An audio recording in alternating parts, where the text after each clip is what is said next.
ಹುಡುಗಿ ಭಾವನ್ಗೆ ಸ್ಕೂಲ್ ಹೆಸರು ತೆಗೆದ್ರೇ ಆಗಲ್ಲ. ನಾನು ಈ ವಿಷಯ ನಿನಗೆ ಗೊತ್ತಿದೆ ಅಂತ ಅಂದ್ಕೊಂಡೆ. I am sorry.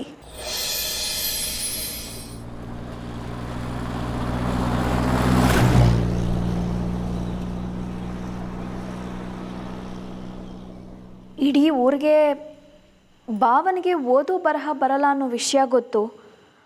ಸ್ವಂತ ಹೆಂಡತಿಗೆ ಭಾವ ಯಾಕೆ ಈ ವಿಷಯ ಮುಚ್ಚಿಟ್ಟಿದ್ದಾರೆ ಅಂತ ನನಗೆ ಗೊತ್ತಾಗ್ತಿಲ್ಲ.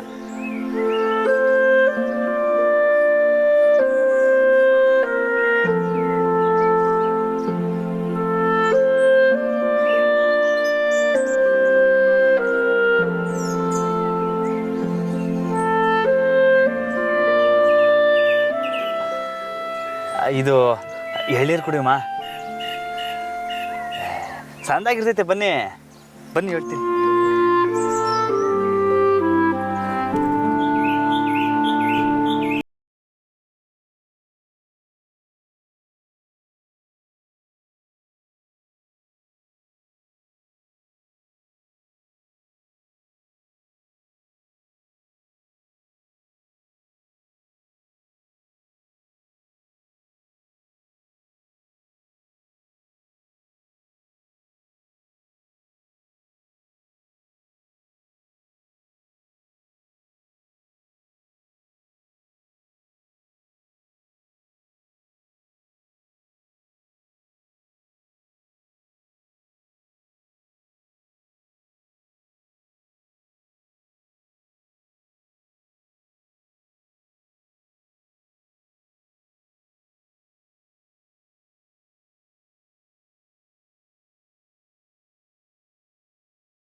ಇದಾ? ಹಾಂ, ನಂಗೆ ಸರಿಯಾಗಿ ಗೊತ್ತಿಲ್ಲ ಸರ್. ಗಂಧದ ಅಂಗಡಿ, ಕೂಡ್ ರಸ್ತೆ, ದೇವ್ರ ದೊಡ್ಡಿ. ನೀವು ದೇವ್ರ ದೊಡ್ಡಿಗೆ ಹೋಗ್ಬೇಕಾ? ಒಂದು ಕೆಲಸ ಮಾಡಿ ಸರ್, ಇಲ್ಲಿಂದ ಸೀದಾ ಹೋಗಿ ಅಲ್ಲೊಂದು ದೊಡ್ಡ ಆಲ್ಮರ ಸಿಗ್ತೈತೆ, ಅಲ್ಲಿ ಎಡಿಗೆ ತಿರ್ಕೊಂಬಿಟ್ಟು 1 ಕಿಲೋಮೀಟರ್ ಹೋದ್ರೆ ಅದೇ Devra Doddi. Thank you. Welcome.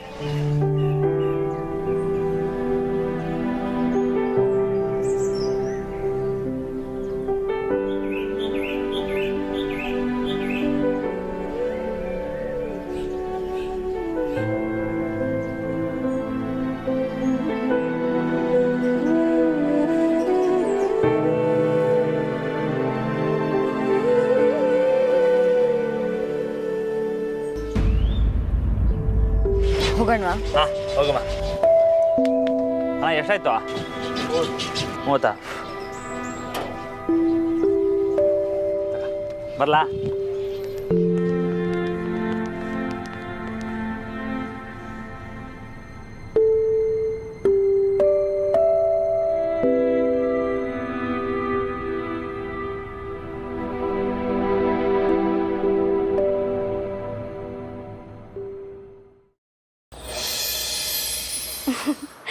ಅಕ್ಕ, ಈ ಕಿತ ನೀವು ಪ್ಲಾನ್ ಮಾಡಿರೋದು ಕರೆಕ್ಟಾಗಿ ಆಗ್ತೈತೆ ಅನಿಸ್ತೈತೆ. ಎಷ್ಟು ಸಂದಾಗ ಮಾಡಿದ್ರಿ ಅಕ್ಕ? ಮತ್ತೆ ಸುಮ್ಮನೆನಾ? ತಾನು ಪಾಠ ಮಾಡ್ತಿರುವಾಗ ಮಕ್ಕಳೇ ಸರಿಯಾಗಿ ಓದಲಿಲ್ಲ ಅಂದರೆ ಗದರಿಸಿ ಹೇಳ್ಕೊಡೋ ಟೀಚರ್ಗೆ ತನ್ನ ಗಂಡನೇ ಓದು ಬರಹ ಬರದೇ ಇರೋ ಗಾನ್ ಕೇಸ್ ಅಂತ ಗೊತ್ತಾದಾಗ ಟೀಚರ್ ಹನಿಮೂನಲ್ಲಿ ಎಂಜಾಯ್ ಮಾಡೋದಕ್ಕೆ ಸಾಧ್ಯನಾ?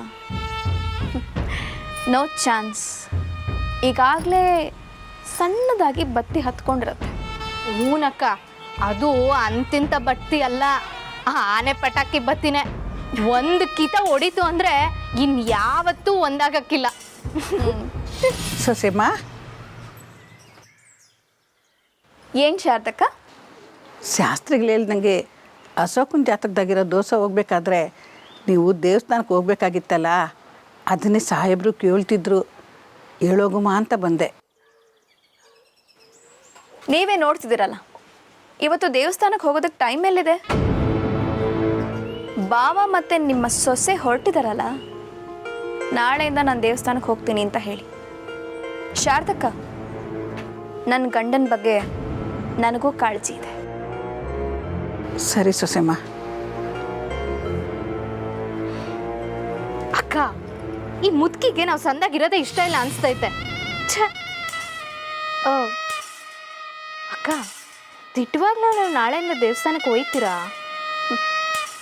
ಲೇ ಚಂದ್ರಿ, ಈಗ ಹೇಗಿದ್ರು ನಾವು ಅನ್ಕೊಂಡಿದ್ದ ಕಾರ್ಯ ಆಯ್ತಲ್ಲೇ. ಅವರಿಬ್ರು ನಿಜವಾಗ್ಲೂ ದೂರ ಆಗ್ತಾರೆ ಅನ್ನೋದಾದ್ರೆ ಬರೀ ಒಂದು ವಾರ ಯಾಕೆ? ವರ್ಷವಿಡೀ ದೇವಸ್ಥಾನಕ್ಕೆ ಹೋಗೋದಕ್ಕೂ ನಾನು ಚಿಂತೆ ಮಾಡೋದಿಲ್ಲ.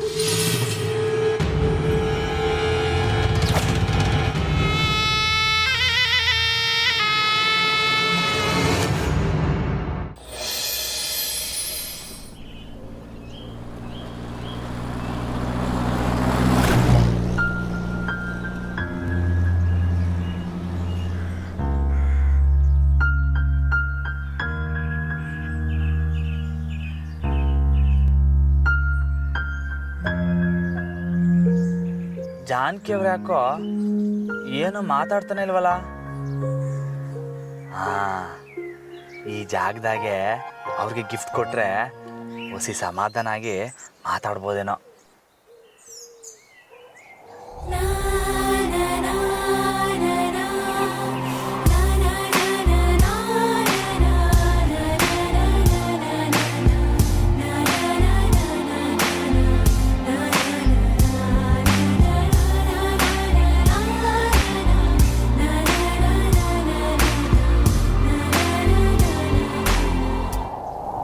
ವಾ, ಅಲ್ಲಿ ನೋಡಿ ಏಟ್ ಚಂದಾಗೈತೆ. ಒಂದು 2 ನಿಮಿಷ ಇದ್ದು ನೋಡ್ಕೊಂಡು ಆಮೇಲೆ ಹೋಗಮ್ಮ, ಬನ್ನಿ.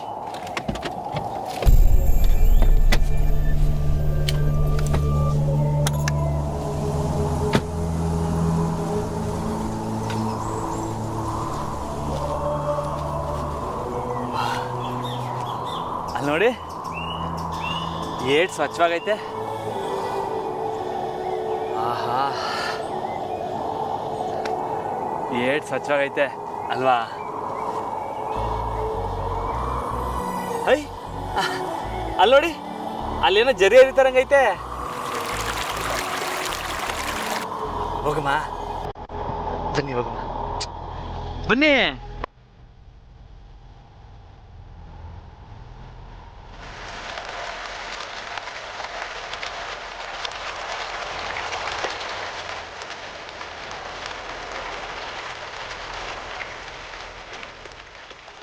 ಜನ ಯಾರು ಇಲ್ದಿರೋ ಜಾಗ, ಹಿಂಗೆ ನೀರಿನ ಜುಳು ಶಬ್ದ ಬರ್ತಿರೋ ಜಾಗ ಅಂದರೆ ನನ್ನ ಚಿಕ್ಕ ವಯಸ್ಸಿಂದ ಸ್ಯಾನೆ ತಿರುತಿ.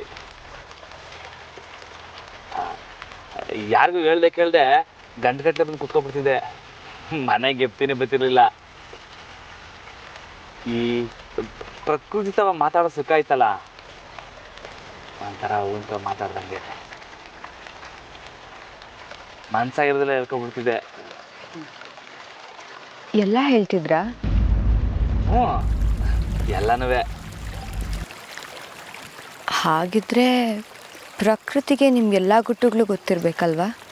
ಹ್ಞೂ ಹೌದು, ಸುಖ ದುಃಖ ಎಲ್ಲನೂ ಹೇಳ್ಕೊಂಬಿಡ್ತಿದ್ದೆ. ಯಾವುದನ್ನು ಮುಚ್ಚಿಡ್ತಿರ್ಲಿಲ್ವಾ? ಇಲ್ಲ. ಯಾಕೆ ಹಿಂಗೆ ಕೇಳ್ತಾ ಇದ್ದೀರಾ ಜಾನಕಿ ಅವರೇ? ಮತ್ತೆ ನನ್ನಿಂದ ಮಾತ್ರ ಯಾಕೆ ಮುಚ್ಚಿಟ್ರಿ? ಏನು ಹೇಳ್ತಿದ್ದೀರಾ?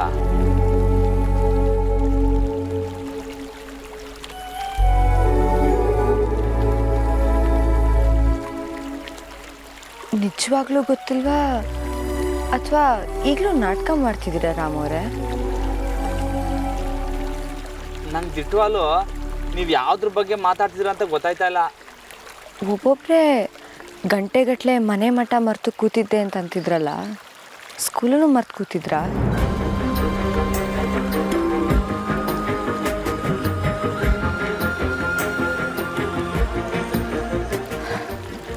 ಹೇಳಿ, ನಿಮಗೆ ಓದಕ್ಕೆ ಬರೆಯೋಕ್ಕೆ ಬರಲ್ಲ ಅಂತ ಯಾಕೆ ನನ್ನ ಹತ್ರ ಹೇಳಿಲ್ಲ?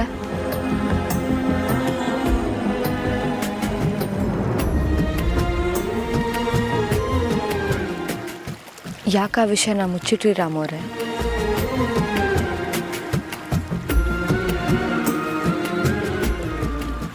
ಅಂದರೆ ನಿಮಗೆ ಗೊತ್ತಿರಲಿಲ್ವಾ? ಹೇಳ್ದೆ ಹೇಗೆ ಗೊತ್ತಾಗಕ್ಕೆ ಸಾಧ್ಯ? ಜಾನಕಿ ಅವರೇ, ನಿಮಗೆ ಆ ವಿಷಯ ಗೊತ್ತೈತೆ ಅಂದ್ಕೊಂಡಿದ್ದೆ. ಅದು ಹೇಗೆ ಅನ್ಕೋತೀರಾ? ನನಗೆ ಇವತ್ತಿನವರೆಗೂ ಗೊತ್ತೇ ಇರಲಿಲ್ಲ. ನಿಮ್ಮ ಮೇಲಿಟ್ಟಿದ್ದ ನಂಬಿಕೆಯಲ್ಲಿ ನಾನು ದಡ್ಡಿ ಆಗೋದೆ. ಅಯ್ಯೋ ಹಂಗೆ ಅನ್ಬೇಡಿ. ನೀವು ಡೈರಿ ಕೊಟ್ಟಾಗ್ಲೇ ನಿಮ್ಮ ತಾವು ಹೇಳ್ಬಿಡು ಅಂತ ಮಂಜ ಹೇಳ್ದ. ಆದರೆ ಹೇಳಕ್ಕೆ ನಂಗೆ ದಿಗ್ಲಾಯ್ತಿತ್ತು. ಯಾಕೆ? ನೀವೆಲ್ಲ ನಂಗೆ ಬಿಟ್ಬಿಡ್ತಿರೋ ಅಂತ. ಆಮ್ಯಾಕೆ ನೀವು ಡೈರಿ ಬಗ್ಗೆ ಏನೂ ಕೇಳಿಲ್ವಲ್ಲ, ಇಡೀ ಊರಿಗೆ ಗೊತ್ತಿರೋ ವಿಷಯ ನಿಮಗೂ ಗೊತ್ತೈತೆ ಅಂತ ಸುಮ್ಕಾಗ್ಬಿಟ್ಟೆ.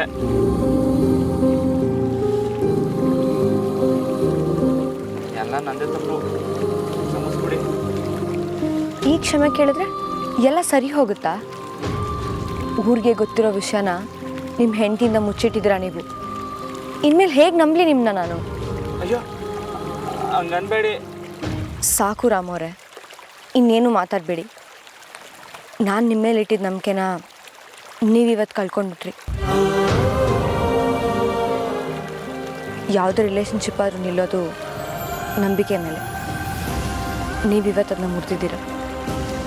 ಬೇಕು ಅಂತ ಪ್ಲೀಸ್ ಏನು ಮಾತಾಡಬೇಡಿ ಅಂತಂದೆ. ಅದು ಯಾವುದೋ ಹೋಮ್ ಸ್ಟೇ ಅಂದ್ರಲ್ಲ, ನಡೀರಿ.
ಇನ್ನೂ ಮುಂದೆ ಹೋಗಬೇಕು ಅನ್ಸುತ್ತೆ.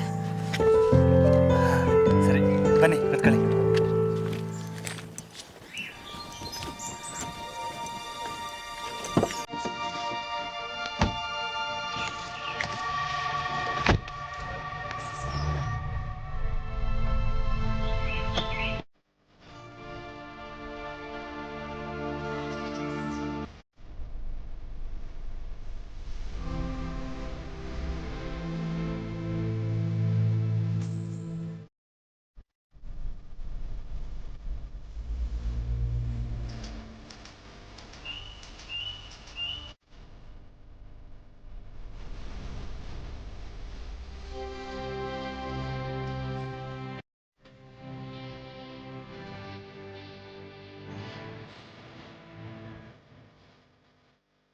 ಸರ್ ನಮಸ್ಕಾರ. ಅದು ಇಲ್ಲಿ ರೂಮ್ ಬುಕ್ ಮಾಡಿದ್ವಿ. Room book? ಸಾರಿ ಸರ್, ನೀವು ಕನ್ಫ್ಯೂಸ್ ಮಾಡ್ಕೊಂಡಿದ್ದೆ. ಸಾರಿ ಸರ್, ಏನೋ ಮಿಸ್ಅಂಡರ್ಸ್ಟ್ಯಾಂಡಿಂಗ್ ಆಗಿರಬೇಕು. ಇಲ್ಲಿ ರೂಮ್ ಇಲ್ವಾ ಉಳ್ಕೊಳ್ಳೋಕ್ಕೆ? Sorry madam, ಕನ್ಸ್ಟ್ರಕ್ಷನ್ನೇ ಮುಗಿದಿಲ್ಲ. ಇನ್ನೊಂದು 6 ತಿಂಗಳು ಬಿಟ್ಟರೆ ಒಳ್ಳೆ ಹೈ ಕ್ಲಾಸ್ ರೂಮೇ ಸಿಗುತ್ತೆ ಇಲ್ಲಿ. Oh, thank you sir.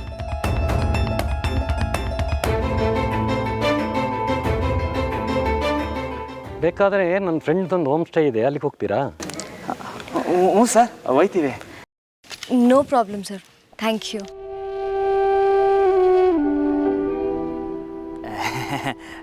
Sir, ನೀವು ನಿಮ್ಮ ಫ್ರೆಂಡ್ಗೆ ಹೇಳಿ, ನಾವು ಅಲ್ಲಿಗೆ ಹೋಯ್ತೀವಿ. ಸರಿ, ನಾನು ಫೋನ್ ಮಾಡಿ ಹೇಳ್ತೀನಿ, ನೀವು ಸೀದಾ ಹೋಗ್ತಾ ಇರಿ, ಅವ್ರು ದಾರಿಯಲ್ಲಿ ಸಿಗ್ತಾರೆ ನಿಮಗೆ. ಹ್ಞೂ ಸರ್, ಸ್ಯಾನೆ thank you. No problem. Next with family ನಮ್ಮ ರೆಸಾರ್ಟ್ಗೆ ಬನ್ನಿ. ಹ್ಞೂ ಸರ್.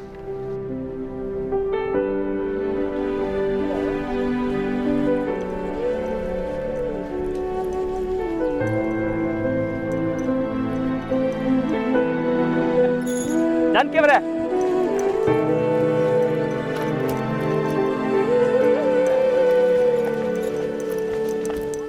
ಜಾನಕಿ ಅವರೇ ನಿಂತ್ಕೊಳ್ಳಿ. ಜಾನಕಿ ಅವರೇ, ಜಾನಕಿ ಅವರೇ, ಜಾನಕಿ ಅವರೇ, ಎಲ್ಲಿ ಹೋಗಿದ್ದೀರಾ? ಜಾನಕಿ ಅವರೇ, ಗಾಡಿಲಿ ಹೋಗ್ಕೊಂಡು ನಿಂತ್ಕೊಳ್ಳಿ. ಜಾನಕಿ ಅವರೇ, ಜಾನಕಿ ಅವರೇ, ಜಾನಕಿ ಅವರೇ, ಜಾನಕಿ ಅವರೇ, ಜಾನಕಿ ಅವರೇ, ನಿಂತ್ಕೊಳ್ಳಿ ಎಂದೆ. ಅಲ್ಲ, ನನ್ನ ಮೇಲಿರೋ ಕೋಪಕ್ಕೆ ನೀವಿಂಗೆ ನಡ್ಕೊ ಹೋದ್ರೆ ಹೆಂಗೆ? ಇನ್ನೇನು ಮಾಡಬೇಕು ಅಂತ ಹೇಳ್ತೀರಾ? ನೀವು ಬುಕ್ ಮಾಡಿರೋ ಹೋಟ್ಲಲ್ಲಿ ಹೋಗಿರಣ್ವಾ? ಅಲ್ಲ, ಅದು ನಾನು ಬುಕ್ ಮಾಡಿದ್ದಲ್ಲ. ಅಟ್ಲೀಸ್ಟ್ ಹೋಟೆಲ್ ಬುಕ್ ಮಾಡಕ್ಕೆ ಹೇಳ್ದಾಗಾದರೂ ನೀವು ಹೇಳ್ಬೋದಿತ್ತಲ್ವಾ? ಎಲ್ಲ ಮುಚ್ಚಿಟ್ರೆ ಹೀಗೆ ಬೀದಿಲಿ ಬಂದು ನಿಲ್ಬೇಕಾಗತ್ತೆ. ಹೊಸಿ ಅರ್ಥ ಮಾಡಿ. ಓಹೋಹೋ, ಇಲ್ಲಿ ನೋಡ್ರ ಯಾರೊಬ್ಬ ಗಿಂತ ಇದ್ದಾನೆ ಇಲ್ಲಿ. ಎಲ್ಲಿಂದ ತರ್ಕೊಂಬಂದೋ ಏನೋ.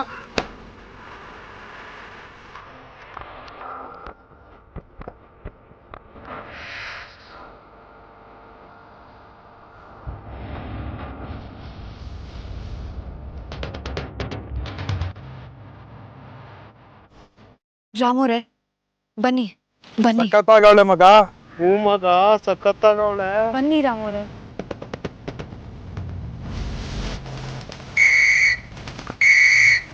ಮಗ, ಇವತ್ತು ಯಾಕೋ ಟೈಮ್ ಸಹ ಇಲ್ಲ.